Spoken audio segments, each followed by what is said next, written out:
은빛 달빛이 강원도의 작은 마을 위로 떠있던 그날 밤, 새아이의 약한 울음소리가 고요한 마을을 깨웠습니다. 막 태어난 새쌍둥이는 마을 중심부에 버려졌습니다. 오직 그들의 피부색이 달랐다는 이유만으로. 어둠 속에서도 빛나는 그들의 검은 피부는 누구도 대답하지 못할 큰 질문을 던졌습니다. 그 순간부터 가슴 아픈 이야기가 시작되었고, 18년 후에 벌어진 일은 온 마을, 아니 온 나라를 놀라게 했습니다. 그 마을에서 김준호와 박소연은 새쌍둥이를 품에 안는 짧은 기쁨을 느꼈습니다. 하지만 그 기쁨은 준호가 아이들의 피부색을 보는 순간 사라졌습니다. 그와 소연보다 훨씬 어두운 피부. 그의 눈은 어두워졌고 손은 떨렸습니다. 그는 소연에게 차가운 목소리로 물었습니다. 왜 이 아이들은 나를 닮지 않았지? 소연은 그 자리에 서서 가슴이 조여들었습니다. 눈물이 뺨을 타고 흘렀습니다. 그녀는 아이들을 품에 안고 자신의 피와 살이라고 외치고 싶었습니다. 하지만 준호의 의심스러운 눈빛과 이웃들의 수군거림에 그녀의 말은 막혔습니다. 그녀는 혼란스럽고 두려웠습니다. 마을 사람들의 험담이 이 작은 가족을 무너뜨릴까 봐 두려웠습니다. 누구의 아이길래 피부가 저렇게 검지? 소연이가 바람을 피웠나 보네. 그런 말들은 아직 나오지 않았지만 소연은 이미 마음속으로 그 말들을 들었습니다. 준호는 더 이상 견딜 수 없었습니다. 그는 마당으로 나갔습니다. 그의 발걸음은 무거웠고 마음은 혼란스러웠습니다. 소연에 대한 사랑과 마음속 깊이 박힌 의심 사이에서 결국 자신과 마을의 압력 아래 그들은 새 아이를 사찰 앞에 두고 가기로 했습니다. 함께 작은 종이에 떨리는 손으로 썼습니다. 우리는 이 아이들을 키울 수 없습니다. 그들은 밤중에 떠났습니다. 아이들의 울음소리가 뒤에서 울려 퍼졌고 짙은 안개를 뚫고 그들의 마음을 깊이 찔렀습니다. 저는 그 순간이 단지 준호와 소연의 비극만이 아니라 커뮤니티의 압력이 사람들을 가슴 아픈 결정으로 몰아넣을 수 있는 한국 문화의 이야기라고 생각합니다. 저는 자식을 포기한 시골의 부부들에 대한 이야기를 들어본 적이 있습니다. 전씨 아주머니는 아버지를 닮지 않았다는 이유로 아이를 논두렁에 두고 왔고, 이씨 아저씨는 이웃의 헛소문 때문에 아내를 버렸습니다. 준호와 소연도 마찬가지였습니다. 그들은 진실뿐만 아니라 다른 사람들의 시선, 등 뒤의 속삭임이 그들을 죄인으로 만들 것을 두려워했습니다. 저는 그 두려움을 이해합니다. 그것은 단순한 연약함이 아닙니다. 그것은 가족의 명예가 때로는 사랑보다도 무거운 사회의 그림자입니다. 그러나 제가 고민하는 것은 그 새 아이들, 검은 피부를 가진 작은 생명들입니다. 그들에게는 무슨 잘못이 있습니까? 그들은 사랑이 부족해서가 아니라 부모가 편견을 극복할 용기가 부족해서 버려졌습니다. 저는 만약 준호와 소연이 아이들을 지켰다면 이야기가 달라졌을까요? 아니면 마을의 압력이 여전히 그들을 어둠 속으로 밀어넣었을까요? 바로 그런 생각들이 제가 여러분에게 이야기를 들려주고 싶은 이유입니다. 함께 피부색 때문에 버려진 이 비극에서 새쌍둥이가 어떤 여정을 거쳐 자신을 찾아갔는지, 어떻게 자라났는지, 세상과 어떻게 마주했는지, 그리고 18년 후에 무슨 일이 일어나 한국을 놀라게 했는지 알아보려 합니다. 이 이야기를 모두 들으면 여러분은 혈연을 넘어선 가족의 힘, 모든 편견을 극복하는 힘을 보게 될 것입니다. 하지만 계속하기 전에 저는 여러분에게 한 가지 묻고 싶습니다. 여러분은 단지 외모가 다르다는 이유로 누군가가 판단받는 것을 본 적이 있습니까? 아니면 여러분 자신이 주변 사람들로부터 압력을 느낀 적이 있습니까? 아래에 댓글을 남겨 여러분의 이야기를 들려주세요. 우리 모두는 이 시골 비극과 연결된 작은 부분을 가지고 있다고 믿기 때문입니다. 시청해주셔서 감사합니다. 새쌍둥이의 운명이 궁금하시다면 좋아요와 구독을 누르고 이야기의 다음 부분으로 함께 가보시죠. 이야기는 이제 막 시작되었을 뿐입니다. 희미한 달빛 아래, 강원도 시골 마을의 하늘에 떠있는 달빛 아래 스님지혜는 절 마당으로 나왔습니다. 그녀의 낡은 샌들이 축축한 땅 위에서 삐걱거렸습니다. 그녀는 대문 앞에 놓인 대나무 바구니에서 들려오는 약한 울음소리를 듣고 멈췄습니다. 세 작은 아기가 안에 웅크리고 있었습니다. 그들의 검은 피부는 희미한 빛 아래서 빛났습니다. 그들의 눈은 꼭 감겨 있었고 작은 손가락은 따뜻함을 찾고 있는 것 같았습니다. 스님 지혜는 무릎을 꿇었고 그녀의 가슴은 조여들었습니다. 그녀는 조심스럽게 한 명씩 안아 올리며 절의 어린 스님들에게 불러주던 부드러운 자장가를 속삭였습니다. 그녀는 아이들의 이름을 민우, 서연, 행복이라고 지었습니다. 비록 그들의 인생이 버려짐의 어둠으로 시작되었지만 빛, 아름다움, 그리고 그들이 가져올 기쁨에 대한 희망을 담아서 하지만 스님 지혜는 그들을 영원히 데리고 있을 수 없다는 것을 알았습니다. 가난한 절은 매일 쌀 한두 대뿐이었습니다. 그녀는 새 아이를 위한 진정한 보금자리를 찾기로 결심했습니다. 아는 사람의 소개로 그녀는 도시에 사는 최태윤과 이하은 부부와 연락했습니다. 그들은 15년 동안 기적을 기다려온 불임 부부였습니다. 스님 지혜가 새 아이를 데려와 그들의 팔에 한 명씩 안겨주었을 때 하은은 울음을 터뜨렸습니다. 눈물이 그녀의 마른 뺨을 타고 흘렀습니다. 그녀는 행복이를 가슴에 꼭 안고 작은 숨결이 가슴에 닿는 것을 느꼈습니다. 태윤은 옆에 서서 떨리는 손으로 민우의 머리를 만졌습니다. 그의 눈은 빈 세월의 모든 고통이 사라진 것처럼 빛났습니다. 그들은 아이들의 검은 피부에 대해 신경 쓰지 않았고 다른 사람들이 살펴볼 차이에 신경 쓰지 않았습니다. 이것은 그들이 꿈꿔왔던 가족이었습니다. 그때부터 도시 외곽의 작은 집은 민우, 서연, 행복의 보금자리가 되었습니다. 태윤은 매일 아침 아이들을 마당에 데리고 나가 자전거 타는 법을 가르치고 어린 시절 시골에서의 이야기를 들려주었습니다. 하은은 옷을 만들고 한국의 풍미가 가득한 식사를 준비했습니다. 매운 생선찌개의 향기가 부엌 전체에 퍼졌습니다. 새 아이는 웃음소리, 주저함 없는 사랑의 품 안에서 자랐습니다. 하지만 모든 사람이 그들 가족을 따뜻한 시선으로 바라본 것은 아닙니다. 태윤의 친척들은 수군거렸습니다. 다른 사람의 아이를 키우면 뭐하나, 피는 물보다 진하다더니 커서 다 떠나버릴 거야. 어떤 사람들은 노골적으로 하은에게 물었습니다. 왜 너희를 닮은 아이를 찾지 않았어? 피부가 저렇게 검은데 누가 내 아이라고 믿겠어? 태윤은 그저 가볍게 웃으며 단호하게 대답했습니다. 내 아이들이야. 내가 키우는데 누가 뭐라든 상관없어. 하은은 침묵했지만 서연의 손을 꽉 잡아 가혹한 말로부터 아이를 보호하려는 듯했습니다. 저는 한국에서 그런 가족들에 대한 이야기를 들어본 적이 있습니다. 옆마을의 박씨 아주머니는 길가에 버려진 고아를 입양했고 현씨 아저씨는 태풍 후 부모를 잃은 두 자매를 돌봤습니다. 그들은 모두 편견을 넘어 사랑을 선택했습니다. 그것은 제게 한국 문화에 우리는 서로를 보살핀다는 가치를 상기시켰습니다. 서로에게 조건 없이 주는 그 정. 태윤과 하은도 마찬가지였습니다. 그들은 민우, 서연, 행복에게 단지 집만 준 것이 아니라 피부색이나 혈연에 상관없이 가족 간의 유대는 중요하지 않다는 믿음도 주었습니다.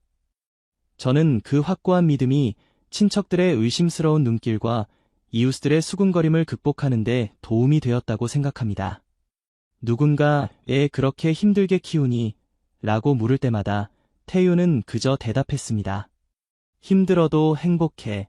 그들은 내 아이들이야. 그 말은 단순했지만 사랑으로 가득 차 있었습니다. 민우는 밝은 눈과 부드러운 미소로 자랐습니다. 그는 종종 집 근처 강가에 앉아 하늘을 나는 연들을 스케치북에 그리곤 했습니다. 그는 하은에게 말했습니다. 저는 많은 그림을 그려서 나중에 우리 이야기를 들려주고 싶어요. 서연은 책 읽기를 좋아했습니다. 그녀는 학교 도서관에서 동화책을 빌려와서 매일 밤 행복에게 읽어주었습니다. 서연의 맑은 목소리가 선녀들과 도깨비들의 이야기를 들려주는 동안 행복은 옆에 누워 반짝이는 눈으로 물었습니다. 언니, 우리에게도 우리를 구해줄 도깨비 할아버지가 있을까요? 서연은 웃으며 여동생을 안았습니다. 물론이지, 우리 엄마 아빠야. 그 순진한 말들은 세 남매가 서로를 위로하고 피부색이나 출신에 대해 설명할 필요 없는 자신만의 세계를 만드는 방법이었습니다. 저는 그런 순간들이 그들이 열린 마음으로 자라는데 도움이 되었다고 생각합니다. 비록 밖에서는 수군거림이 계속되었지만요. 한 번은 먼 친척이 놀러와서 민우가 그림 그리는 것을 보며 중얼거렸습니다. 제 피부가 너무 검은데 우리 집안에 옛날에 누구를 닮았나 봐. 태유는 그 말을 듣고 그저 조용히 차를 따랐을 뿐 대답하지 않았습니다. 하지만 그의 눈빛은 날카로워졌고 아이를 무심한 말로부터 보호하려는 듯했습니다. 하은은 달랐습니다.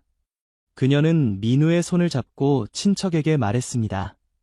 아이는 저를 닮았어요. 온순한 성격이요. 그 말은 부드러웠지만 확고했습니다. 민우, 서연, 행복이 단지 입양아가 아니라 가족의 분리할 수 없는 일부라는 확언이었습니다. 저는 한국에서 그런 가족들을 본 적이 있습니다. 아래 마을의 김씨 할아버지는 시장에 버려진 소년을 입양했고 이 동네의 이씨 아주머니는 길 잃은 아이를 돌봤습니다. 그들 모두는 공통점이 있었습니다. 그것은 모든 장벽을 넘는 사랑입니다. 저는 그것이 어떤 혈연관계보다 아름답다고 생각합니다. 왜냐하면 그것은 선택으로, 용기로 만들어졌기 때문입니다. 태윤과 하은도 마찬가지였습니다. 그들은 민우, 서연, 행복에게 단지 집만 준 것이 아니라 돌아갈 곳, 겁내거나 의심할 필요 없이 자신이 될 수 있는 곳도 주었습니다. 여름 저녁, 매미 소리가 나무 위에서 시끄럽게 울릴 때 세 남매는 종종 현관에 앉아 태윤이 젊었을 때 먼 여행에 대한 이야기를 들었습니다. 그는 강과 끝없이 펼쳐진 들판에 대해 이야기했습니다. 민우, 서연, 행복이 듣는 것을 볼 때 그의 눈은 빛났습니다. 때때로 그는 멈추고 그들을 바라보며 물었습니다. 나중에 커서 어디에 가고 싶니? 민우는 대답했습니다. 저는 세상을 그리고 싶어요. 서연은 말했습니다. 저는 모든 사람에게 이야기를 들려주고 싶어요. 행복은 크게 웃으며 말했습니다. 저는 아무도 따라잡을 수 없을 만큼 빨리 달리고 싶어요. 태유는 웃으며 각 아이의 머리를 쓰다듬었습니다. 계속 꿈꾸렴. 엄마 아빠는 항상 여기 있을 거야. 하은은 옆에 앉아 다가오는 겨울을 위해 스웨터를 짜고 있었습니다. 그녀의 눈길은 부드러웠고 마치 그 순간들을 모두 기억하고 싶어하는 것 같았습니다. 저는 그 작은 꿈들이 비록 작지만 세 남매의 마음을 따뜻하게 하는 불꽃이었다고 생각합니다. 그들이 외부 세계가 아무리 가혹해도 이 집에서는 항상 사랑받고 자신이 될 수 있다는 믿음으로 자라나는 데 도움이 되었습니다. 민우, 서연, 행복의 성장 이야기는 단지 입양 가족에 관한 이야기가 아닙니다. 그것은 편견을 넘어선 사랑에 관한 이야기, 사람들이 인생의 부서진 조각들 사이에서 서로를 찾을 수 있는 방법에 관한 이야기입니다. 그리고 저는 그것이 우리 모두가 태윤, 하은, 그리고 오래전에 절 앞에 버려진 새 아이들과 같은 평범한 사람들로부터 배울 수 있는 것이라고 믿습니다. 민우, 서연, 행복이 도시외곽의 작은 초등학교에 입학했을 때 이른 아침 햇살이 진달래 나무를 통해 빛나며 어린이들의 웃음소리로 가득한 학교 마당을 비추었습니다. 하지만 세 남매에게 그 첫날들은 기쁨만 있는 것이 아니라 호기심 어린 시선과 속삭임도 있었습니다. 민우는 나무 뒤에 서서 손에는 책가방을 꽉 쥐고 반 친구들이 가리키며 말하는 것을 들었습니다. 야, 내 피부가 왜 그렇게 검지? 내 부모님은 하얗잖아. 소녀는 고개를 숙였고 이제 그의 밝은 눈은 흐려졌습니다. 어떻게 대답해야 할지 몰라 그저 조용히 교실로 들어갔습니다. 서연은 달랐습니다. 작은 체구지만 강인한 소녀는 한 친구가 그녀의 소매를 잡아당기며 물었을 때 넌 입양하지? 엄마랑 하나도 안 닮았네. 서연은 손을 뿌리치며 목소리를 높였습니다. 나는 엄마를 성격으로 닮았어. 얼굴이 닮을 필요는 없어. 하지만 돌아설 때 그녀의 입술은 꽉 다물었고 손은 연필을 떨리도록 꽉 쥐었습니다. 행복은 가장 활발한 아이는 조롱을 견디지 못했습니다. 한 번은 반 아이들이 노래를 부르며 놀렸습니다. 행복이는 까맣네. 진돗개 같을 걸. 행복은 달려가 주동자를 밀치며 소리쳤습니다. 다시 말해봐. 때릴 거야. 그녀는 거기 서서 가슴이 오르내리고 눈은 빨갛게 변했지만 아무도 더 이상 노래하지 않았습니다. 선생님만 달려와 말렸고 행복을 안으며 속삭였습니다. 신경 쓰지 마. 그냥 장난이야. 하지만 행복은 울지 않았습니다. 그녀는 고개를 들고 마치 두렵지 않다는 것을 증명하려는 듯했습니다. 비록 마음속으로는 질문들이 스며들기 시작했지만요. 집에서 새남매는 태윤과 하은에게 많이 이야기하지 않았습니다.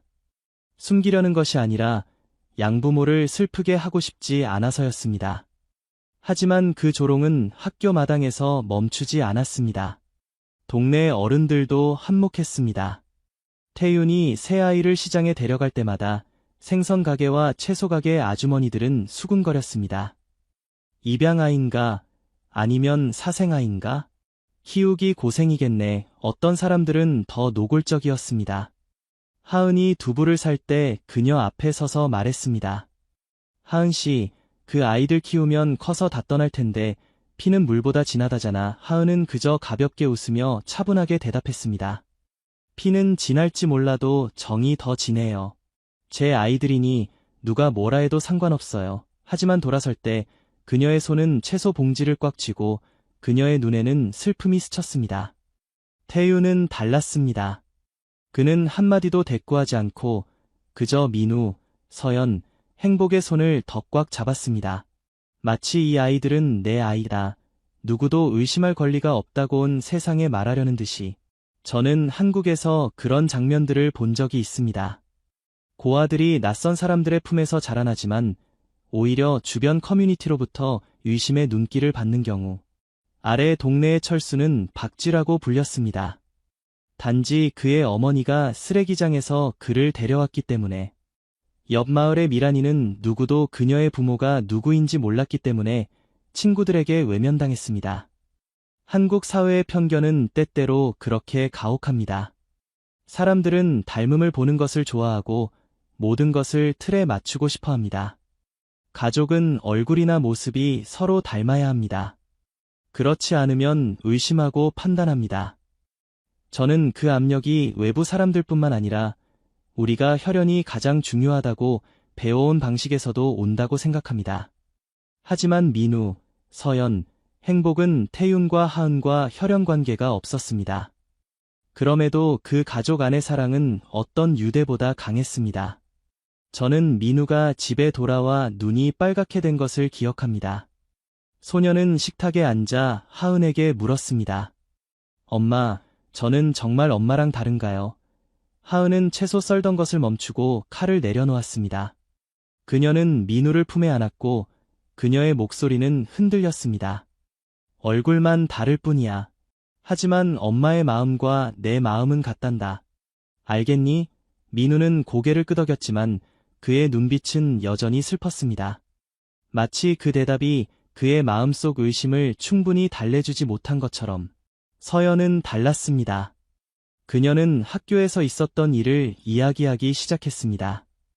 하지만 불평하기 위해서가 아니라 태윤에게 물어보기 위해서였습니다. 아빠, 친구들이 제가 아빠의 딸이 아니래요. 아빠는 어떻게 생각하세요? 태윤은 낡은 자전거를 고치던 것을 멈추고 서연의 눈을 똑바로 바라보며 대답했습니다. 너는 내 딸이야. 누가 뭐라 해도 그건 바뀌지 않아. 아빠를 믿니? 서연은 웃으며 세게 고개를 끄덕였습니다. 하지만 저는 깊은 곳에서 그 말들이 여전히 그녀의 마음에 상처를 남겼다는 것을 알았습니다. 행복은 누구에게도 묻지 않았습니다. 하지만 놀림을 받을 때마다 그녀는 달려와 하은을 꼭 안았습니다. 아무 말도 하지 않고 그저 엄마의 품에 안겨 피난처를 찾는 것처럼. 저는 세 남매의 단결이 그들이 이겨내는데 도움이 되었다고 생각합니다. 매일 밤 태윤과 하은이 잠든 후 민우, 서연, 행복은 종종 함께 앉아 흔들리는 등잔불 아래에서 시간을 보냈습니다. 민우는 그림을 그리고 서연은 이야기를 들려주고 행복은 낡은 장난감을 가지고 놀았습니다. 그들은 말로 표현하지 않았지만 서로를 바라보는 눈빛은 마치 확인하는 듯했습니다. 밖의 세상이 무슨 말을 하든 우리는 여전히 형제자매야. 저는 한국에서 그런 아이들을 본 적이 있습니다. 유씨 할머니 손에서 자란 6자매는 어릴 때부터 부모 없이 자랐습니다. 아비 없고 어미 없는 애들이라고 놀림받았지만 그들은 서로의 손을 꽉 잡고 힘든 시간을 함께 견뎌냈습니다. 저는 민우, 서연, 행복도 마찬가지라고 생각합니다. 그들은 태윤과 하은의 사랑에만 의존하는 것이 아니라 서로에게 의지하며 날카로운 말들과 눈빛들을 마주했습니다. 하지만 편견은 어린 시절에 멈추지 않았습니다. 세 남매가 더 자라 중학교에 들어갔을 때 질문들은 더 날카로워졌습니다. 너 어디서 왔길래 피부가 그렇게 검지? 내 부모님이 너를 어디서 주워왔어? 민우는 더 침묵하게 되었습니다. 그는 더 이상 학교 마당에서 그림을 그리지 않고 스케치북을 침대 밑에 숨겼습니다. 서연은 질문받을 때마다 반박했지만 그녀의 목소리는 떨리기 시작했습니다. 마치 자신감이 점점 갉아먹히는 것처럼. 행복은 여전히 고집이 셌지만 한 번은 집에 돌아와 책가방을 바닥에 던지며 소리쳤습니다. 학교가 싫어요. 그 애들이 싫어요. 하은은 달려와 행복을 안으며 물었습니다. 왜 그러니, 우리 딸. 행복은 목이 메였습니다. 걔들이 절 사생하래요. 제가 엄마 딸이 아니래요. 하은은 행복을 덕꽉 안았고 그녀의 목소리는 떨렸습니다. 너는 엄마 딸이야. 엄마가 마음으로 낳은 거야. 알겠니? 행복은 고개를 끄덕였지만 눈물은 계속 흘렀습니다. 저는 그 눈물이 단지 행복의 고통만이 아니라 세 남매 모두의 고통이라고 생각합니다. 그들은 자신의 뿌리에 대해, 그들을 버린 사람들에 대해 궁금해하기 시작했습니다. 저는 이 마을의 철수에 대한 이야기를 기억합니다. 그는 이모의 손에서 자랐지만 학교에 다닐 때 친구들에게 외면당했습니다. 아무도 그의 부모가 어디 있는지 몰랐기 때문입니다. 철수는 한 번 제게 말했습니다. 저는 단 한 번이라도 제가 어디서 왔는지 알고 싶어요. 저는 그것을 민우, 서연, 행복에게서도 봅니다. 그들은 단지 편견과 싸우는 것이 아니라 자신의 마음속 공허함과도 싸우고 있습니다. 태윤과 하은의 사랑으로도 채울 수 없는 공허함과요. 민우는 집 근처 강가에 더 자주 앉아 흐르는 물을 바라보며 자신이 누구인지 궁금해했습니다. 서연은 조용히 도서관에서 책을 빌려 고아들에 대한 이야기를 찾아보며 자신에 대해 더 알고 싶어 했습니다. 행복은 강인해 보였지만 종종 혼자 나무 밑에 앉아 멀리 바라보곤 했습니다. 저는 한국 사회의 편견이 때로는 단지 말이 아니라 상처라고 생각합니다. 그것은 민우, 서연, 행복 같은 아이들이 더 빨리 자라게 하고 어린 시절에는 가지지 말아야 할 질문들과 마주하게 합니다. 하지만 저는 또한 가족의 사랑, 세 남매의 단결이 그들이 무너지지 않게 하는 방패였다고 믿습니다. 그들은 상처를 입을 수 있지만 패배하지 않았습니다. 민우가 그림을 하나 더 그릴 때마다, 서연이 이야기를 하나 더 들려줄 때마다, 행복이 더 크게 웃을 때마다 그들은 자신들에게 상기시키는 것 같았습니다. 밖의 세상이 무슨 말을 하든 그들은 서로가 있고 진정한 가족이 있다고. 저는 태윤이 하은에게 한 말을 들은 적이 있습니다. 우리는 세상을 바꿀 수 없지만 아이들이 굳건하게 서는 법을 가르칠 수 있어. 그리고 저는 민우, 서연, 행복이 그것을 배웠다고 믿습니다. 단지 양부모에게서 배운 것이 아니라 자신들의 마음에서 서로의 손을 잡고 편견으로 가득한 날들을 함께 걸으며 자신을 찾아가는 방법을 통해 배웠다고 생각합니다. 민우, 서연, 행복이 18살이 되었을 때 이른 가을 햇살이 강가의 나무들 사이로 비추었습니다. 그들이 자주 앉아 흐르는 물을 바라보며 자신의 뿌리에 대해 궁금해하던 그곳에서 이제 그 질문들은 마음속 흐릿한 그림자가 아니라 그들을 행동하게 만드는 타오르는 불이 되었습니다. 민우는 거울 앞에 서서 자신의 밝은 눈과 검은 피부를 바라보았습니다. 그는 한숨을 쉬며 뒤에 앉아있는 서연과 행복에게 말했습니다. 우리는 그들을 찾아야 해.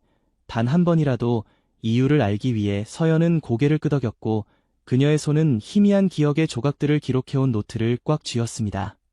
그녀의 목소리는 작았지만 확신에 차 있었습니다. 진실을 알아야 해. 아무리 아플지라도 행복은. 한때 놀림을 받을 때 온 세상을 향해 소리치던 소녀는 이제 조용히 앉아 있었습니다. 그녀의 눈은 반짝이지만 차가웠습니다. 우리는 그들이 필요 없어. 하지만 대답은 필요해. 세 남매는 서로를 바라보았고 그들의 눈빛은 마치 조용한 맹세처럼 교차했습니다. 그들은 함께 생모와 생부를 찾을 것입니다. 18년 전에 그들을 버린 뿌리를 찾을 것입니다. 태윤과 하은은 그 의도를 알았습니다. 태윤은 낡은 나무 의자에 앉았고 거칠어진 손은 민우가 말할 때 떨렸습니다. 아빠, 우리는 마을로 돌아가서 저희를 낳은 사람들을 찾고 싶어요. 그는 침묵했고 그의 눈에는 슬픔이 스쳤지만 곧 그는 고개를 끄덕였습니다. 그것이 너희에게 필요한 거라면 돈마. 하은은 옆에 서 있었고 눈물이 뺨을 타고 흘렀습니다. 그녀는 행복을 꽉 안으며 속삭였습니다. 무엇을 찾든 엄마는 여전히 너희 엄마야. 기억해. 세 남매는 고개를 끄덕였고 그들의 마음은 무거웠습니다.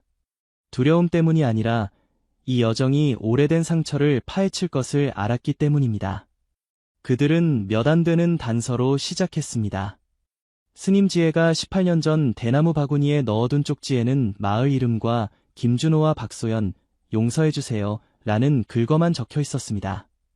민우는 그 쪽지를 들고 있었고 그의 손가락은 마치 그것을 만지는 것만으로도 그의 마음이 아파오는 것처럼 떨렸습니다. 서연은 인터넷에서 검색하고 태윤의 지인들에게 물었습니다.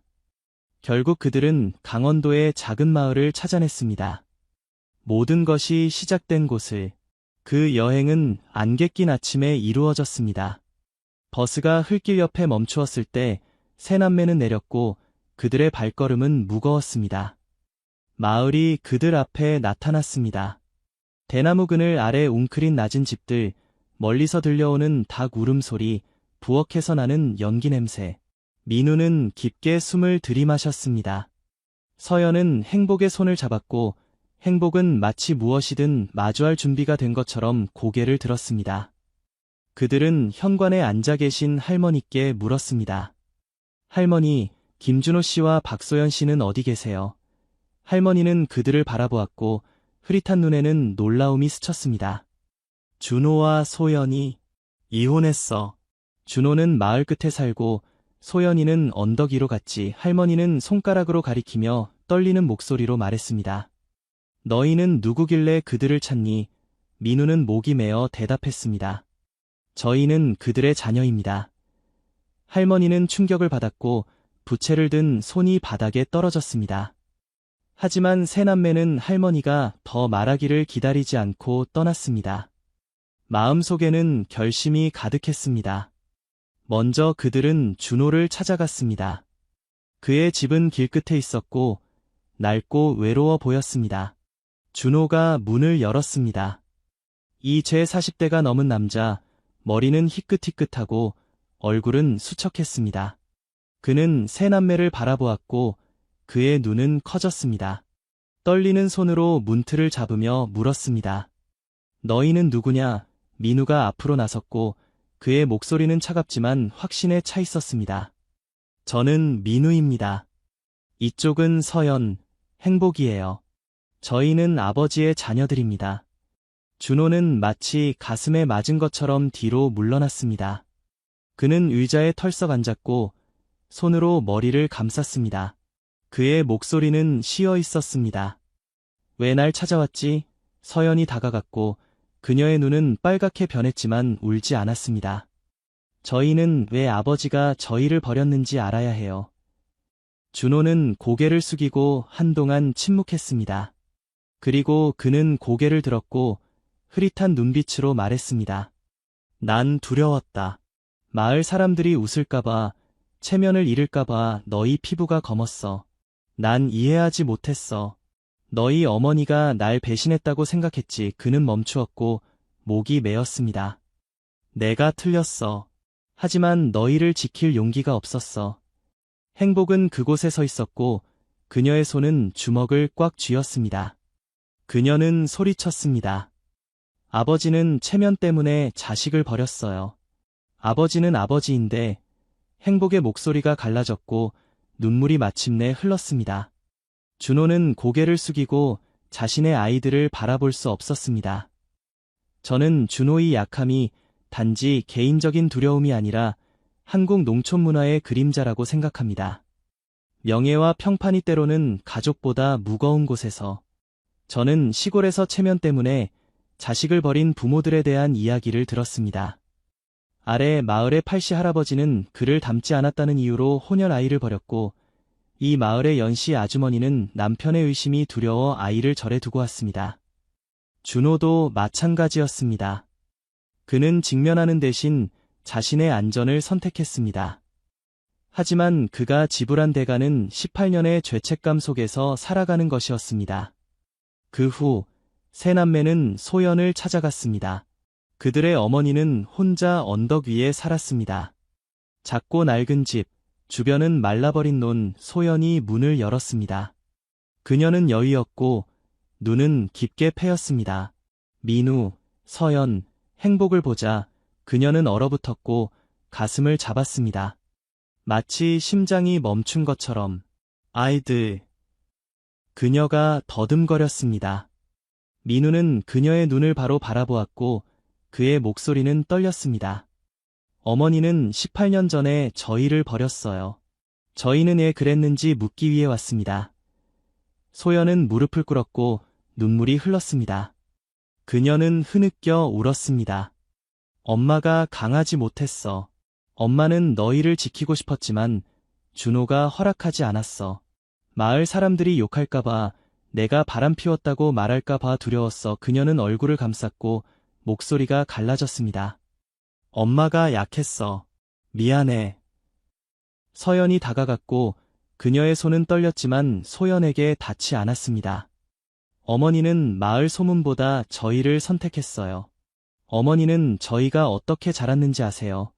소연은 고개를 들었고 그녀의 눈은 빨갛게 변했습니다. 엄마는 알아. 엄마가 틀렸어.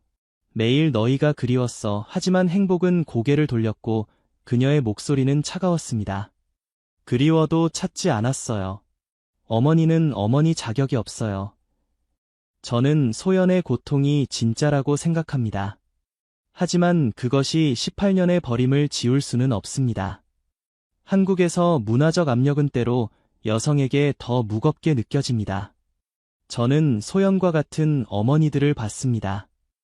옆 마을의 메이씨 아주머니는 남편의 매와 마을의 험담이 두려워 아이를 절에 두고 왔습니다.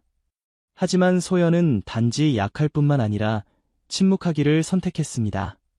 새 아이가 대답 없는 질문의 어둠 속에서 자라게 했습니다. 민우는 그곳에 서 있었고 그의 눈에는 슬픔이 어렸습니다. 그는 침착하지만 확신의 찬 목소리로 말했습니다. 저희는 어머니의 사과가 필요 없어요. 저희는 단지 진실을 알고 싶었을 뿐입니다.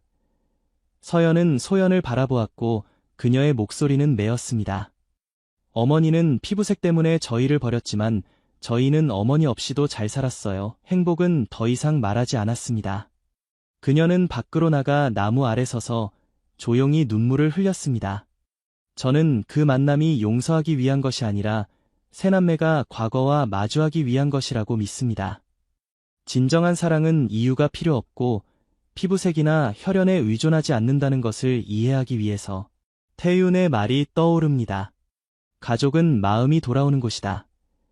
그리고 민우, 서연, 행복에게 그들의 가족은 준호와 소연이 아니라 태윤과 하은입니다. 새남매는 소연의 집 앞에 한동안 서 있었고 아무도 말하지 않았습니다. 그리고 그들은 돌아서서 마을을 떠났습니다. 저녁 햇살이 그들의 곱고 결연한 뒷모습을 비추었습니다. 그들은 더 이상 대답이 필요 없었습니다. 그들은 진실을 찾았습니다. 그들이 누구의 수치도 아니라는 진실, 자신들의 자부심이라는 진실. 저는 그 여정이 단지 생부모를 찾는 것이 아니라 자신을 찾는 것이라고 생각합니다. 진정한 사랑은 두려움과 편견 때문에 그들을 버린 사람들이 아니라 태윤과 하은에게서 세 남매의 단결에서 이미 가지고 있었다는 것을 이해하기 위해서 작은 마을에서 세 남매가 나올 때 붉은 석양 아래에서 붉은 흙길 위로 그들의 그림자가 길게 드리워졌습니다. 아무도 뒤돌아보지 않았고 원망의 말도 하지 않았습니다.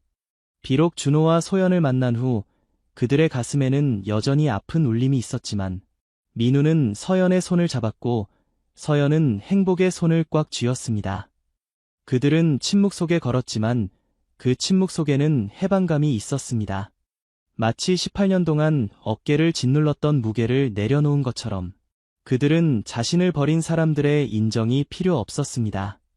그들은 태윤과 하은에게로 돌아가기로 했습니다. 도시 외곽의 작은 집에서 흔들리는 등잔불이 매일 밤 그들을 기다리는 곳으로 태윤은 현관에 서 있었고 나이든 눈은 새 자녀가 들어오는 것을 보고 밝아졌습니다. 그는 아무것도 묻지 않고 그저 조용히 민우를 품에 안았습니다. 거친 손으로 소년의 등을 가볍게 두드렸습니다. 하은은 달려나와 눈물을 뺨에 흘리며 서연과 행복을 품에 안았습니다. 그녀는 속삭였습니다. 아이들이 돌아왔네. 엄마가 계속 기다렸어. 그 순간에는 화려한 말이 없었습니다. 단지 따뜻함, 단순하지만 깊은 가족의 유대만 있었습니다. 민우는 고개를 숙이고 신 목소리로 말했습니다. 아빠 엄마가 저희의 진짜 가족이에요. 서연은 고개를 끄덕였고 그녀의 눈은 반짝였습니다. 저희는 다른 누구도 필요 없어요. 행복은 하은을 꽉 안았고 한때 온 세상을 향해 소리치던 강인한 소녀의 입술에 드문 미소가 떠올랐습니다. 저는 아빠 엄마만 있으면 돼요. 그때부터 세 남매는 더 이상 과거의 어둠에 사로잡히지 않고 자신의 인생을 계속 살아갔습니다. 민우는 음악가가 되었습니다. 그가 작곡한 선율은 작은 무대에서 울려 퍼졌습니다. 각 음표는 그들의 이야기, 고통과 희망이 교차하는 이야기를 들려주는 것 같았습니다. 서연은 기자가 되기로 했습니다. 그녀의 펜은 날카롭지만 따뜻했습니다. 그녀는 버려진 삶에 대해 글을 썼고 마치 모든 사람은 사랑받을 가치가 있다는 메시지를 전하려는 듯했습니다. 행복은 달리기 경기장에 자신을 던졌습니다. 그녀의 발은 바람처럼 빨랐고 그녀는 도 육상대회에서 우승했습니다. 시상대에 설 때마다 그녀의 눈은 밝게 빛났습니다. 마치 그녀가 단지 이기기 위해 달리는 것이 아니라 자신을 극복하기 위해 달리는 것임을 증명하려는 듯이 그들은 준호와 소연의 혈통 덕분이 아니라 태윤과 하은의 무조건적인 사랑 덕분에 자라서 빛났습니다. 저는 그들의 이야기가 가족이 혈연을 필요로 하지 않는다는 살아있는 증거라고 생각합니다. 가족은 마음이 속한 곳입니다. 설명하거나 증명할 필요 없이 사랑받는 곳입니다. 저는 한국에서 그런 가족들을 본 적이 있습니다.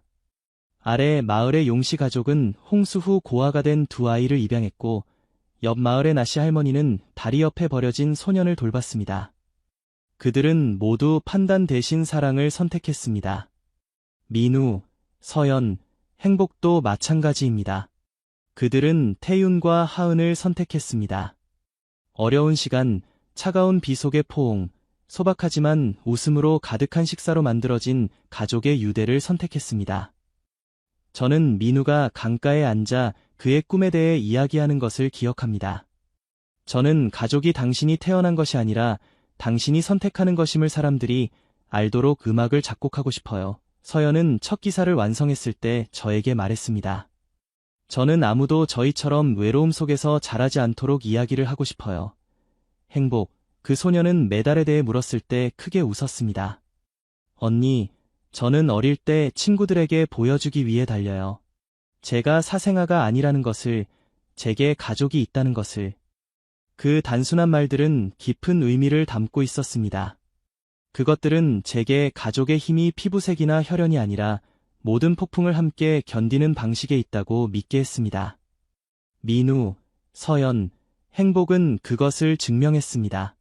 그들은 단지 편견과 버려짐의 고통에서 살아남은 것이 아니라 그것을 자신의 삶을 밝히는 불꽃으로 변화시켰습니다. 저는 우리 각자가 가족을 그런 방식으로 볼 수 있다면 돌아갈 곳으로 본다면 이 세상에는 상처가 줄어들고 밤에 혼자 흘리는 눈물도 줄어들 것이라고 생각합니다. 이제 민우가 피아노 옆에 앉고 서연이 키보드를 두드리며 글을 쓰고 행복이 경기장을 달릴 때 그들은 더 이상 절 앞에 버려진 새 아이가 아닙니다. 그들은 강인한 사람들, 태윤과 하은의 자랑, 사랑이 모든 균열을 치유할 수 있다는 증거, 부서진 조각에서 가족을 만들 수 있다는 증거입니다. 저는 이야기를 하나의 사색으로 마무리하고 싶습니다. 가족은 당신에게 주어진 것이 아니라 당신이 선택하고 지키는 것입니다. 민우, 서연, 행복은 선택했고 그들은 찾았습니다. 당신은 어떤가요? 당신의 마음속 가족은 무엇인가요? 저는 당신의 이야기를 정말 듣고 싶습니다. 아래에 댓글을 남겨 당신이 가족이라고 부르는 사람들에 대해 이야기해 주세요. 그들이 당신과 같은 피를 나누든 아니든 무엇이 당신이 그들과 함께 있을 때 소속감을 느끼게 하나요? 이 영상을 봐주셔서 감사합니다. 민우, 서연, 행복의 이야기가 당신의 마음에 닿았다면 좋아요, 구독, 그리고 가족의 힘을 전파하기 위해 공유해주세요. 우리는 앞으로의 영상에서 당신을 다시 만나게 되어 기쁠 것입니다. 그곳에서 영감을 주는 이야기들이 계속해서 들려질 것입니다. 윤지아는 창가에 서서 빗방울이 차가운 유리창에 떨어지는 모습을 바라보았다. 바깥에서는 젊은 부부들이 서둘러 아이를 비에서 보호하려 안고 있었다. 그 모습이 그녀의 가슴을 찔렀다. 10년이 넘는 시간 동안 지아는 자신의 아이를 팔에 안아보는 것을 갈망했다. 작은 집에서 아이의 맑은 웃음소리가 울려 퍼지는 것을 듣고 싶었다.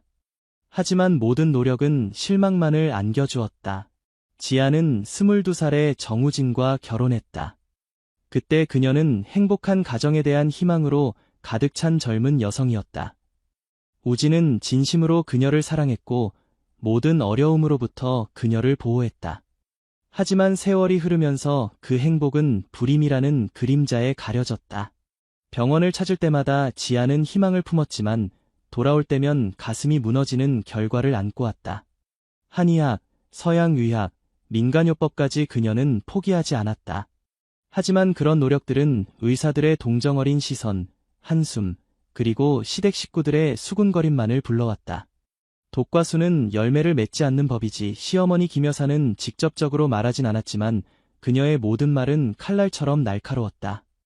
가족 식사 자리에서도 손주 이야기를 빼놓지 않았다. 옆집 박신의 며느리가 손주를 낳았대. 너와 같은 나이인데 벌써 둘째야 또는 이웃들과 이야기할 때 집 앞에서 한숨을 쉬며 말했다. 아들 하나뿐인데 대를 이을 자식이 없으니 나도 참 괴롭구나. 지아는 시어머니가 일부러 그녀를 괴롭히려는 것이 아니라는 것을 알고 있었다. 하지만 손주에 대한 그 갈망이 매일같이 그녀의 마음에 상처를 주었다. 우진은 좋은 남편이었다. 그는 지아를 탓하거나 강요하지 않았다. 그녀가 조용히 울 때마다 그는 그저 그녀를 품에 안고 속삭였다. 괜찮아, 당신만 곁에 있으면 충분해. 하지만 지아는 알고 있었다. 그가 말하지 않아도 그의 눈 속에는 슬픔이 숨어 있었다. 가끔 공원에서 놀고 있는 아이들을 바라보는 우진의 눈빛은 손에 닿지 않는 무언가를 꿈꾸는 듯했다. 많은 치료 실패 후 지아는 절망하기 시작했다. 하지만 인공수정이라는 희망의 빛이 그녀에게 찾아왔다. 성공 확률은 높지 않았지만 지아에게는 1%의 가능성만 있어도 시도할 가치가 있었다. 진료실을 나서며 손에 쥔 검사 결과를 바라보며 지아의 심장은 빠르게 뛰었다. 의사는 인공수정을 시도해볼 수 있다고 했다. 비록 기회는 많지 않지만 그녀는 오랫동안 고민한 끝에 남편에게 말했다. 여보, 마지막으로 한 번만 더 시도해봐도 될까요?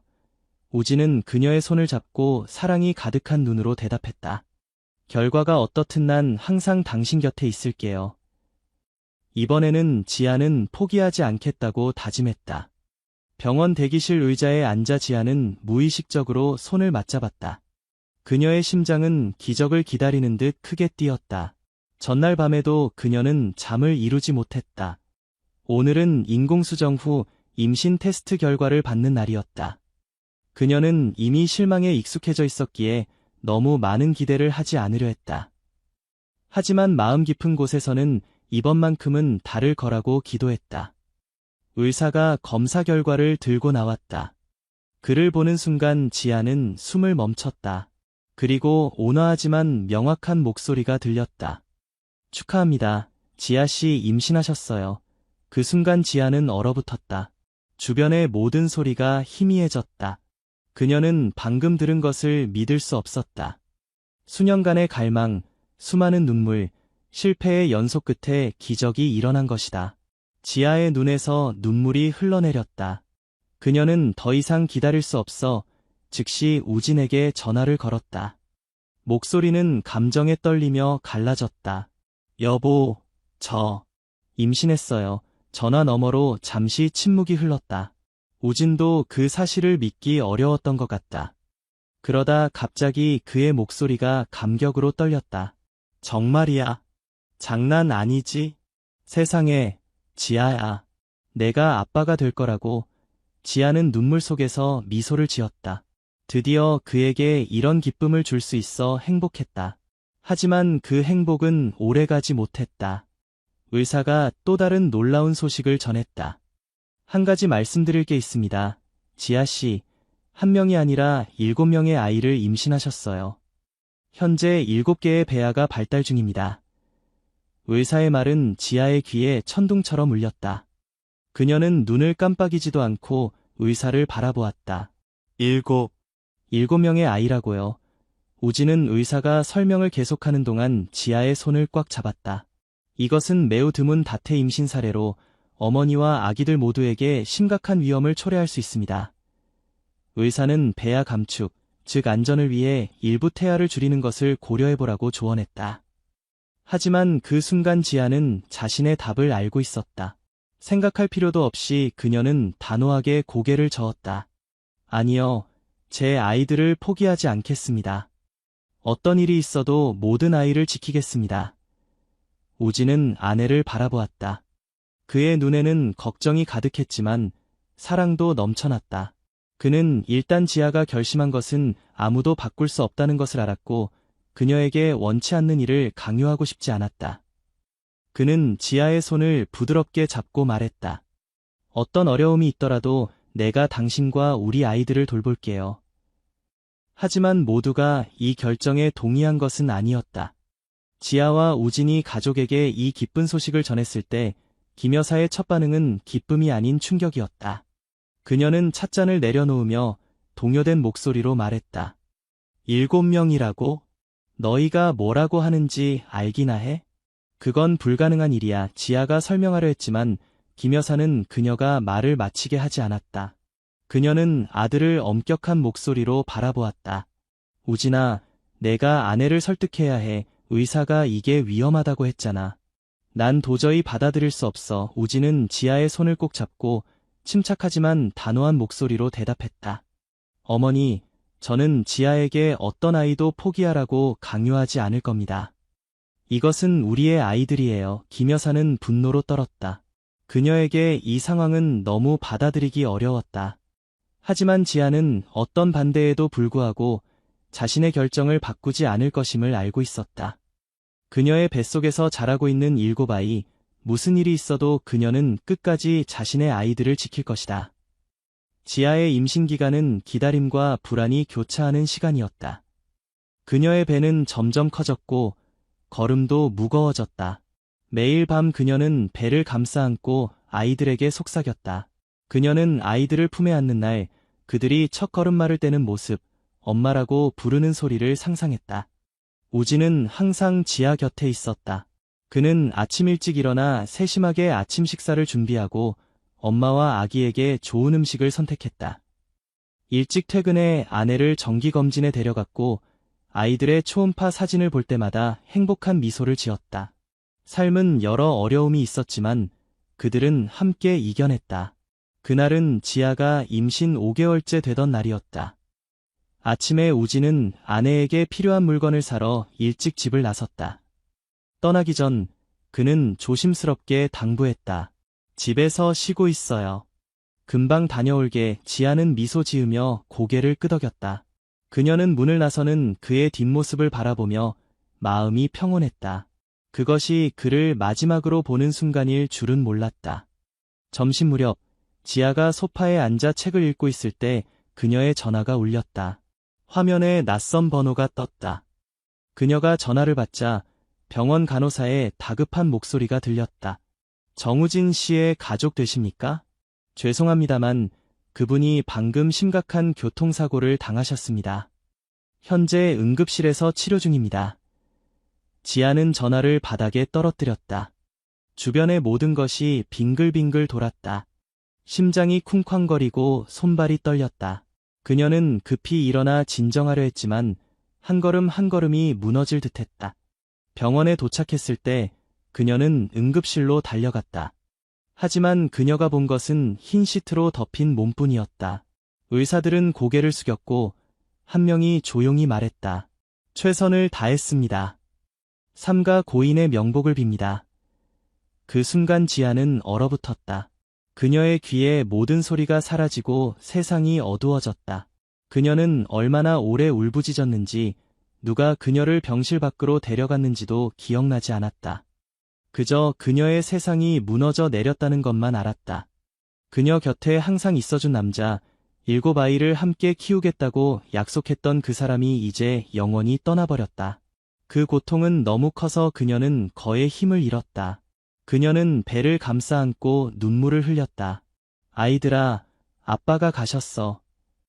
그녀는 목이 메어 속삭였다. 그때 갑작스러운 통증이 밀려왔다. 그녀의 배가 단단해졌다. 그녀는 비정상적인 진통을 느끼며 공포에 질렸다. 주변 사람들이 황급히 그녀를 응급실로 데려갔다. 의사는 정신적 충격으로 인한 조산 위험이 있다고 경고했다. 병상에 누워 지아는 손을 꽉 쥐고 깊게 숨을 들이마셨다. 그녀는 침착해야 했다. 아이들을 잃을 수는 없었다. 우진의 장례식은 비 내리는 날에 진행되었다. 지아는 상복을 입고 남편의 영정 앞에 말없이 서 있었다. 그녀의 얼굴은 창백했고 눈은 너무 많이 울어 부어 있었다. 그녀의 손은 배 위에 얹어 있었다. 그곳에는 7 작은 생명이 존재하고 있었다. 조문객들은 모두 안타까워했다. 그들은 7 아이를 임신한 채 사랑하는 남편을 잃은 이 여인을 바라보았다. 하지만 아무도 그 고통을 덜어줄 수 없었다. 장례식 후 우진의 가족은 지아에게 고향으로 돌아가 모두가 돌봐주면 어떻겠냐고 제안했다. 하지만 지아는 거절했다. 그들이 그녀를 걱정한다는 것을 알고 있었지만 그녀는 도시를 떠나고 싶지 않았다. 우진과의 추억이 담긴 이곳, 그와 함께 미래를 꿈꾸던 이곳에 계속 살고 싶었다. 김 여사는 한숨을 쉬었다. 혼자서 7 아이를 임신한 채 어떻게 감당하겠니? 고향에 오면 어머니도 있고 친척들도 도와줄 텐데. 지아는 고개를 숙이고 떨리는 목소리지만 단호하게 말했다. 어머니, 모두가 저를 걱정해 주시는 것 압니다. 하지만 이곳을 떠날 수 없어요. 제가 직접 아이들을 돌봐야 해요. 우진 오빠를 위해 살아가야 해요. 김 여사는 며느리를 오랫동안 바라보다가 아무 말 없이 돌아섰다. 지아는 이제부터 자신이 가야 할 길에 더 이상 동행자가 없다는 것을 알았다. 하지만 어떤 어려움이 있더라도 그녀는 계속 나아갈 것이다. 아이들을 위해, 우진과의 약속을 위해. 우진이 떠난 후 지아는 길고 지치고 절망적인 나날을 보냈다. 그의 지지 없이 그녀는 폭풍우 속에 홀로 남겨진 듯했다. 7 아이를 임신한다는 것은 기쁨만이 아닌 이제는 혼자 된 여성에게는 너무나 큰 도전이었다. 그녀의 몸은 점점 더 무거워졌고 매 걸음이 고통스러웠다. 매일 밤 그녀는 배를 감싸 안고 아이들에게 속삭이며 달래주려 했지만 정작 자신의 눈물은 멈출 수 없었다. 재정 문제도 큰 걱정거리가 되었다. 이전에는 우진이 가정의 주요 수입원이었고 지아는 시간제 일만 했다. 이제 우진 없이 어떻게 살아야 할지 막막했다. 저축은 점점 줄어들고 청구서는 계속 쌓여갔다. 집주인도 밀린 집세를 독촉하기 시작했다. 어느 아침 지아가 막 일어났을 때 집주인이 문을 두드렸다. 그녀는 이전처럼 이해심 있는 눈빛이 아닌 차가운 시선으로 지아를 바라보았다. 지아 씨, 상황은 이해하지만 계속 집세를 미루게 할 수는 없어요. 못 내시면 나가셔야 해요. 지아는 최대한 빨리 해결하겠다고 사정했지만 집주인은 고개를 저었다. 이틀 안에 짐을 정리하세요. 지아는 할 말을 잃었다. 그녀는 이 넓은 도시에서 뱃속에 7아이를 안고 어디로 가야 할지 몰랐다. 그녀는 자신의 얼마 안 되는 짐을 싸서 캐리어를 끌고 거리로 나섰다. 어디로 가야 할지, 어디서 머물러야 할지 모른 채 지나가는 사람들은 호기심과 동정의 눈길로 그녀를 바라보았다. 하지만 차갑고 무관심한 시선도 많았다. 그때 그녀는 쓰러졌다. 몸이 너무 지쳤고 배는 너무 무거워 더 이상 버틸 수 없었다. 그녀가 정신을 차렸을 때 그녀는 병원 병실에 누워 있었다. 하얀 가운을 입은 중년의 남자가 침대 옆에 서 있었다. 그는 지아가 눈을 뜨자 따뜻한 미소를 지었다. 안녕하세요. 저는 박민호 의사입니다. 당신이 길에서 쓰러지셨는데 다행히 누군가가 당신을 여기로 데려왔어요. 지아는 감사의 말을 하려 했지만 목이 너무 말라 말이 나오지 않았다. 박 의사는 생각에 잠긴 눈빛으로 그녀를 바라보았다. 그는 그녀의 기록을 읽었고 그녀가 7아이를 임신한 산모라는 것, 매우 드문 케이스이자 위험한 상황이라는 것을 알고 있었다. 지낼 곳이 없으시죠? 그가 부드럽게 물었다. 지아는 고개를 숙였다. 그렇다. 그녀는 더 이상 갈 곳이 없었다. 박 의사는 한숨을 쉬고 말했다. 괜찮으시다면 제가 당신을 도울 수 있을 것 같습니다. 제가 오래된 아파트 단지에 작은 방이 하나 있어요. 아주 좋은 환경은 아니지만 적어도 출산할 때까지 쉴 곳이 될 수 있을 겁니다. 지아는 자신의 귀를 믿을 수 없었다. 그녀는 눈앞의 낯선 남자를 바라보며 눈물을 참을 수 없었다. 오랜만에 그녀는 이렇게 진심 어린 도움을 느꼈다. 뭐라고 말해야 할지 모르겠어요. 정말 감사합니다, 선생님. 박 의사의 도움으로 지아는 머물 곳을 찾았다. 작고 소박한 방이었지만 지금 그녀에겐 진정한 집이었다. 점차 주변 이웃들도 그녀의 상황을 알게 되었다. 친절한 사람들은 그녀에게 음식을 가져다 주거나 인부복을 빌려주었다. 하지만 의심스러운 눈빛과 악의적인 소문도 있었다. 자기가 자초한 거지. 누가 7아이를 한꺼번에 낳으려고 해? 남편도 없는데 고집 부리고. 나중에 애들 뭘로 키울 거야. 지아는 모든 말을 들었지만 대응하지 않았다. 그녀는 그저 침묵하고 견뎠다. 지금 가장 중요한 것은 건강을 유지해 아이들이 안전하게 태어나는 것이었다. 어느 날 낯선 남자가 그녀를 찾아왔다. 그는 자신을 이나모라고 소개했다. 우진의 오랜 친구였다. 나모는 작은 나무 상자를 지아 앞에 놓았다. 그는 말했다. 우진이 죽기 전에 나에게 말했어요. 그는 홀로 된 어머니들, 특히 당신처럼 어려운 상황에 처한 여성들을 돕기 위한 기금을 만들고 싶어 했어요. 그는 항상 의지할 곳 없는 여성들, 특히 당신 같은 사람들을 걱정했어요. 지아는 떨리는 손으로 상자를 열었다. 안에는 오래된 일기장이 있었다. 우진의 친숙한 필체가 그녀 앞에 나타났다. 그는 자신의 계획, 자신의 아내와 같은 상황에 처한 여성들을 돕고 싶은 바람에 대해 많은 것을 적어 놓았다. 지아의 눈물이 종이 위로 떨어졌다.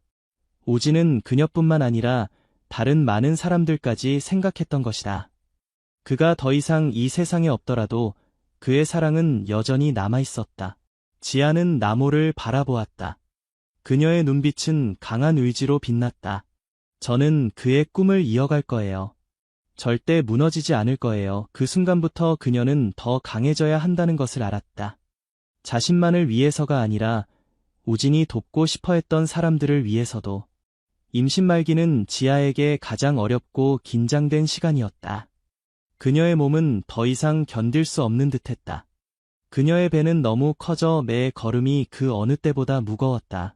매일 밤 그녀는 점점 더 잦아지는 통증을 느꼈다. 출산의 시간이 가까워지고 있음을 알았다. 지아는 종종 배에 손을 얹고 아이들에게 속삭이곤 했다. 아가들아, 엄마는 너희들이 엄마를 만나고 싶어 한다는 걸 알아. 하지만 조금만 더 참아줘. 우리 함께 이겨낼 거야. 하지만 운명은 그녀에게 더 많은 시간을 주지 않았다. 어느 날 밤, 지아가 잠시 잠들었을 때 갑자기 강한 통증에 깨어났다. 이전과는 다른 통증이었다. 더 강렬하고 더 격렬했다. 그녀는 배를 감싸 안으며 다리 사이에서 따뜻한 물이 흐르는 것을 느꼈다. 양수가 터진 것이다. 그녀는 공포에 질려 박민호 의사에게 전화를 걸었다. 떨리는 목소리로 말했다. 선생님, 제가 출산할 것 같아요. 전화기 너머로 박 의사가 즉시 그녀를 안심시켰다. 진정하세요. 구급차를 바로 보내겠습니다. 그 후의 일은 모호했다. 그녀는 구급차에 실려가는 것, 밤하늘에 울려 퍼지는 사이렌 소리를 희미하게 기억했다. 그녀는 강한 진통이 몸을 휩쓸자 온몸이 떨리는 것을 느꼈다. 병원에 도착하자마자 지아는 응급실로 옮겨졌다. 의사들은 시간과의 싸움을 벌이며 엄마와 아이들 모두를 구하려 노력했다. 다태 임신 환자, 30주 임신, 조산 위험 높음, 혈압 떨어지고 있음. 수술실 즉시 준비하세요. 지아는 주변에서 들리는 소리를 어렴풋이 들었다.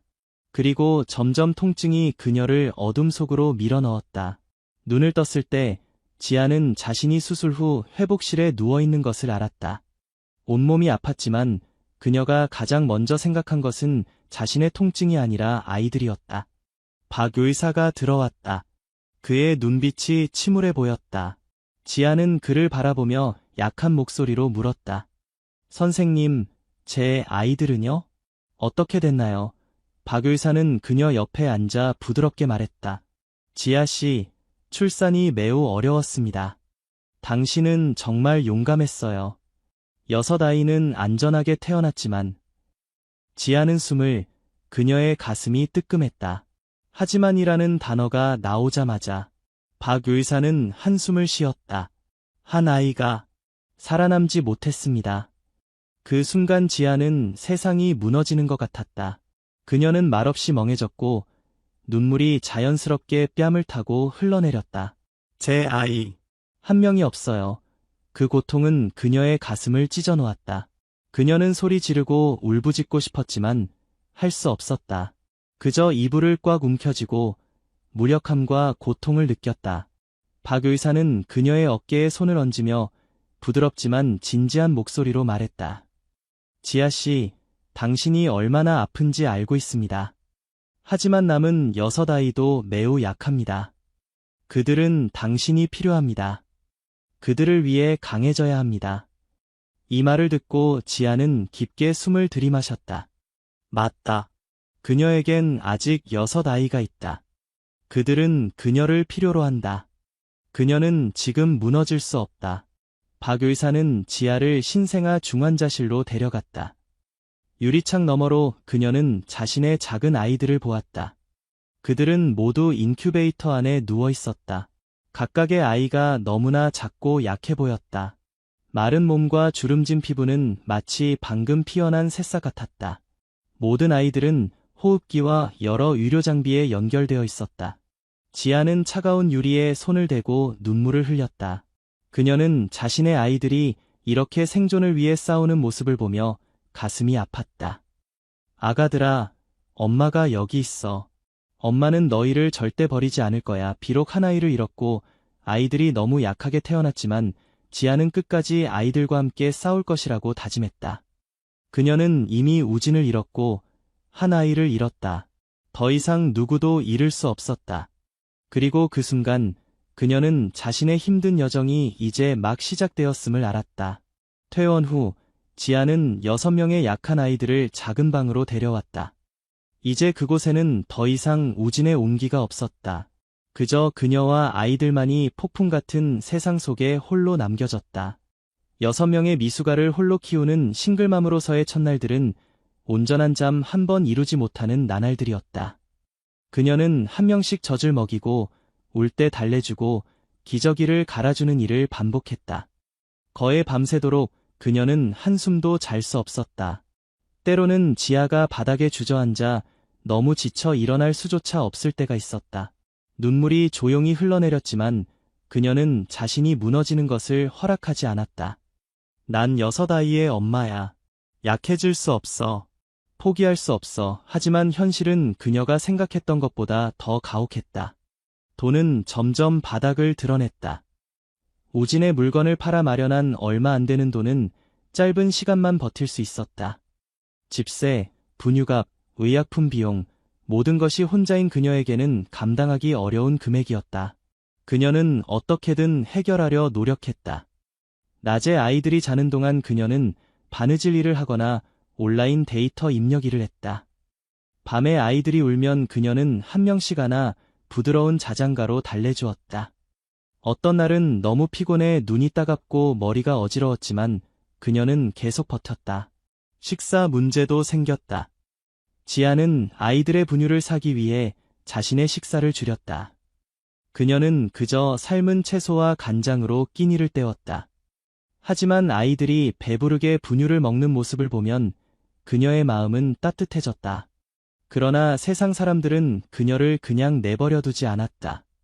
매일 그녀는 수다스러운 이웃들의 수군거림을 들었다. 남편 없이 6아이라니 이렇게 살면 평생 고생이야. 조만간 구걸하거나 다른 사람들의 동정심에 의지할 거야. 이런 말들은 지아의 가슴을 칼로 베는 듯했지만 그녀는 침묵을 지켰다. 그녀에겐 반박할 힘조차 없었다. 그럼에도 불구하고 친절한 사람들도 있었다. 골목 입구에서 죽을 파는 최할머니는 가끔 지아에게 따뜻한 죽 한 그릇을 주었다. 이웃인 송영숙 씨는 지아가 너무 지쳐 보일 때 잠시 아이들을 봐주기도 했다. 다른 몇몇 사람들은 조용히 그녀의 문 앞에 기저귀나 분유를 놓고 가기도 했다. 이름도 남기지 않은 채 이런 작은 도움들이 지아에게 계속 나아갈 힘을 주었다. 하지만 도움을 받는다 해도 삶은 끝나지 않는 전쟁 같았다. 어느 날 지아가 주문받은 바느질 일을 하고 있을 때 갑자기 어지러움을 느꼈다. 방 전체가 빙글빙글 돌아가는 것 같았다. 그녀는 책상을 짚으려 했지만 제대로 서기도 전에 눈앞이 캄캄해지며 쓰러졌다. 그녀가 마지막으로 들은 것은 아이들의 울음소리였다. 지아가 의식을 차렸을 때 그녀는 병원에 누워 있었다. 주변에는 몇몇 친절한 이웃들의 걱정스러운 얼굴이 보였다. 그녀는 탈진과 영양실조로 쓰러진 것이었다. 하지만 그녀를 가만히 있게 할 수 없었던 것은 옆에 있는 아기 침대에서 들려오는 아이들의 구슬픈 울음소리였다. 6아이 모두 아직 너무 약하고 작았지만 그중 한 아이는 다른 아이들과 달랐다. 막내인 민수. 그 아이는 태어날 때부터 다른 형제자매보다 더 작았고 창백한 얼굴, 약한 호흡을 가지고 있었다. 울 때마다 그의 소리는 너무 작아 거의 사라질 듯했다. 지아는 아이를 안아 그의 약한 호흡을 가슴에 느끼며 가슴이 아팠다. 의사가 충격적인 소식을 전했다. 아이가 선천성 심장병을 앓고 있습니다. 조기에 수술을 받지 않으면 생존 가능성이 매우 낮습니다. 이 말은 지아를 절망의 구렁텅이로 밀어넣었다. 수술. 신생아의 심장 수술은 그녀가 꿈에서조차 감히 생각할 수 없는 금액이 필요했다. 그녀는 겨우 6아이의 분유와 기저귀를 해결하기도 버거웠다. 어떻게 그런 거액을 마련할 수 있을까? 하지만 그녀는 또 다른 아이를 잃을 수 없었다. 그녀는 도움을 구하는 여정을 시작했다. 자선단체, 싱글맘 지원그룹, 심지어 TV 프로그램에까지 도움을 요청했다.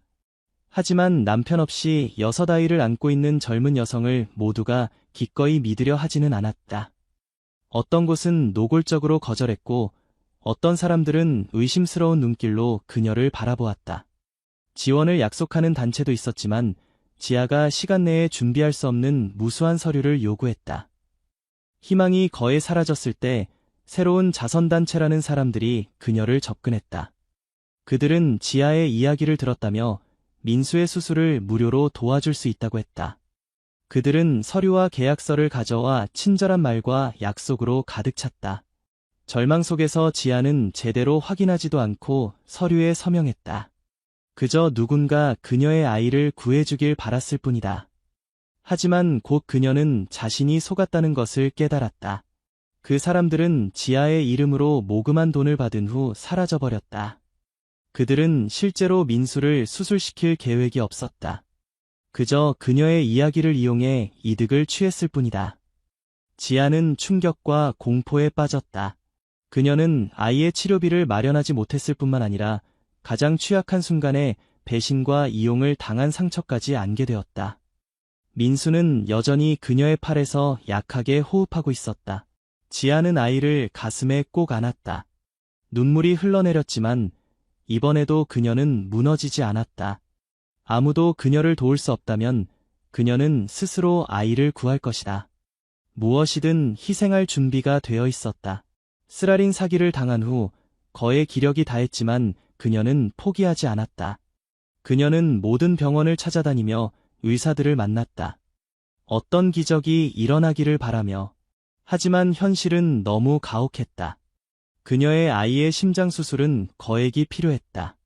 아무도 그녀에게 돈을 빌려주지 않았고 아무도 6아이와 씨름하는 싱글맘이 대출금을 갚을 수 있다고 믿지 않았다. 거의 절망에 빠졌을 때 지아는 낯선 사람에게서 전화를 받았다. 그것은 강태호라는 대형 섬유 회사의 CEO의 비서였다. 그는 작은 신문 기사를 통해 지아의 이야기를 읽었고 그녀를 만나고 싶다고 했다. 지아는 반신반의했지만 다른 선택이 없었다. 만남은 작은 카페에서 이루어졌다. 지아 앞에는 50대 중반의 남자가 앉아 있었다. 엄격한 표정이지만 이해심 깊은 눈빛을 가진 사람이었다. 그는 지아의 이야기, 남편을 잃은 슬픔, 사기꾼들에게 당한 배신에 대해 조용히 들었다. 한참 침묵 후 강태호는 천천히 말했다. 내 아내도 전에 당신과 비슷한 상황이었다는 걸 알고 계십니까? 지아는 놀랐다. 그는 자신의 아내도 한때 혼자서 어려운 환경에서 아이를 키우던 싱글맘이었다고 말했다. 그가 그녀를 만났을 때 그녀는 어린아이를 위해 지칠 때까지 일했다. 그는 그녀에게 더 안정적인 일자리를 제공했고 놀라운 의지로 그녀는 자신의 삶을 되찾았다. 내 아내는 3년 전에 병으로 떠났어요. 하지만 그녀가 살아있다면 당신을 돕고 싶어 했을 겁니다.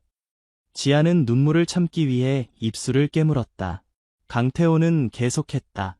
난 아무것도 거저주지 않습니다. 하지만 당신에게 기회를 줄 수 있어요. 그는 민수의 수술비를 지원하고 동시에 그의 섬유 공장에서 안정적인 일자리를 제안했다. 편안한 사무직이 아닌 열심히 일해야 하는 재봉사 자리였다. 지아는 주저없이 고개를 끄덕였다. 일주일 후 민수는 수술 준비를 위해 병원에 입원했다. 수술은 여러 시간 동안 진행되었고 그 시간 동안 지아는 기도만 할 수 있었다. 의사가 안도의 미소로 나와 수술이 성공적이었다고 알렸을 때 지아는 흐느껴 울었다. 그때부터 그녀의 삶은 서서히 변하기 시작했다. 낮에는 공장에서 일하며 바느질 기술을 익혔고 밤에는 여전히 6아이를 돌보는 바쁜 나날이었다. 하지만 이제 그녀는 혼자가 아니었다. 이웃 송영숙 씨는 그녀가 일할 때 아이들을 봐주었고 공장의 몇몇 동료들도 그녀를 도왔다. 점차 끊임없는 노력으로 지아는 승진했다. 더 이상 평범한 재봉사가 아니라 맞춤 디자인 주문을 맡을 수 있게 되었다. 2년 후 강태호의 도움과 자신의 일로 모은 저축으로 그녀는 작은 재봉 가게를 열 수 있었다. 그녀는 더 이상 예전의 여위고 고단한 여인이 아니었다. 그녀는 강한 어머니, 능숙한 재봉사, 수많은 역경 끝에 스스로 일어선 여성이 되었다. 6아이가 건강하게 자라는 모습을 보며 그녀는 모든 고통과 희생이 같이 있었음을 알았다. 시간은 빠르게 흘렀다. 고난의 날들은 서서히 뒤로 물러갔다. 지아는 여전히 작은 재봉 가게에서 열심히 일하며 6아이를 키웠다. 그녀의 머리카락에는 하얀 머리카락이 섞이기 시작했고 마른 손은 세월의 흐름을 보여주었지만 아이들이 매일 성장하는 모습을 볼 때마다 그녀의 눈빛은 여전히 희망으로 빛났다. 한때 인큐베이터 속에서 약하게 누워있던 6아이들은 이제 착하고 효도하는 자녀로 성장했다. 각자 다른 성격과 길을 가지고 있었지만 모두 어머니가 어려운 시절에 심어준 사랑을 가슴에 품고 있었다. 장남 준호는 어릴 때부터 지쳐 쓰러지는 어머니의 모습, 동생들을 돌보기 위해 밤을 새우는 모습을 보았다.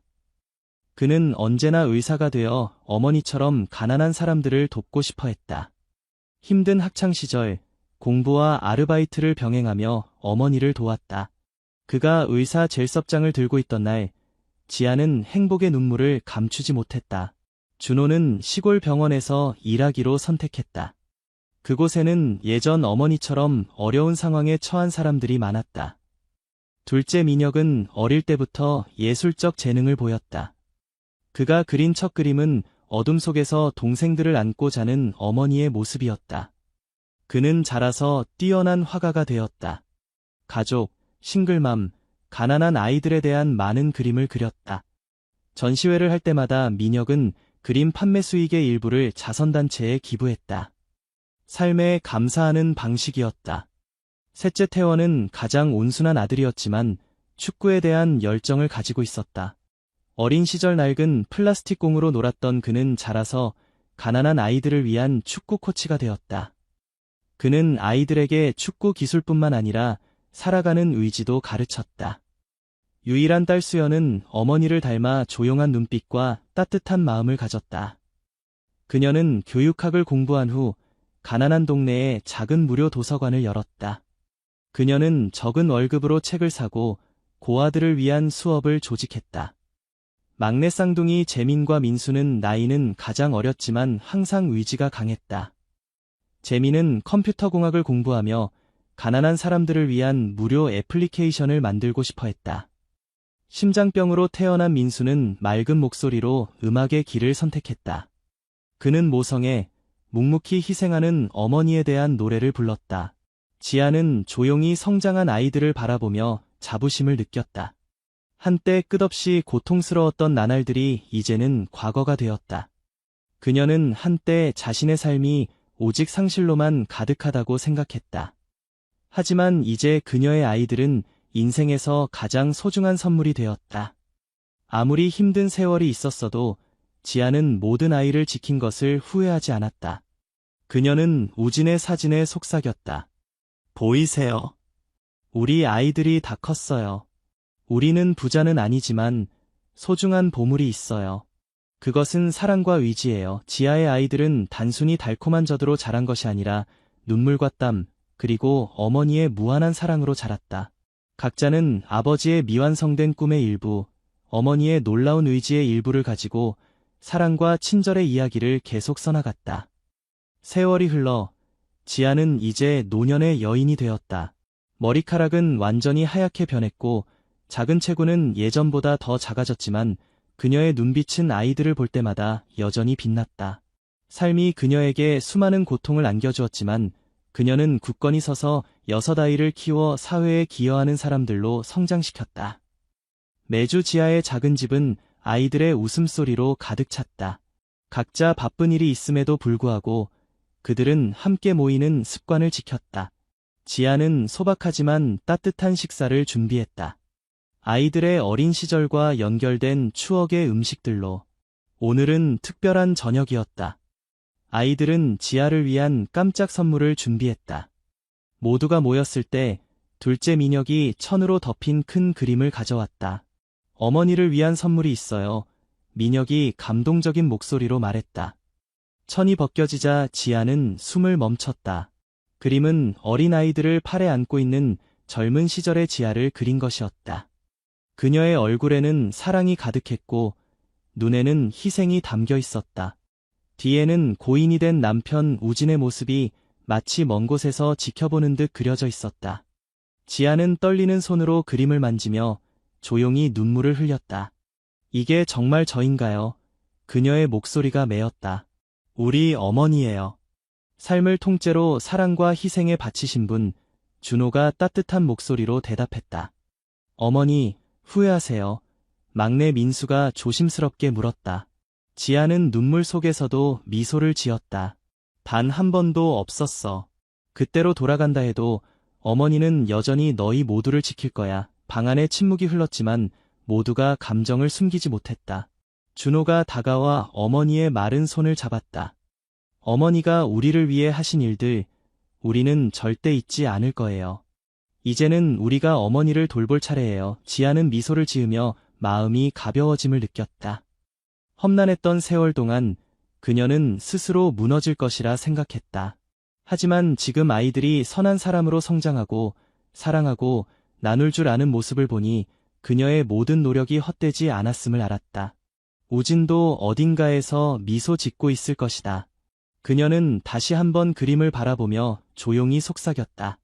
아줘서 고마워. 바깥에서 바람이 살짝 불어왔다. 마치 사랑과 희망, 눈물로 가득했지만 행복으로 넘치는 여정의 따뜻함을 전하는 듯했다. 삶이 아무리 어려워도 가족 사랑은 언제나 가장 강한 버팀목이 된다. 인생은 시련으로 가득한 여정이지만 사랑은 항상 암흑 속에서도 길을 비추는 빛이 되어 모든 역경을 이겨낼 수 있게 해준다. 지아는 한때 절망했고 상실과 마주했으며 벼랑 끝으로 몰렸다. 하지만 그녀를 무너지지 않게 한 것은 바로 신성한 모성애와 내일은 항상 희망이 있다는 믿음이었다. 지아의 이야기는 단순히 싱글맘의 이야기가 아니다.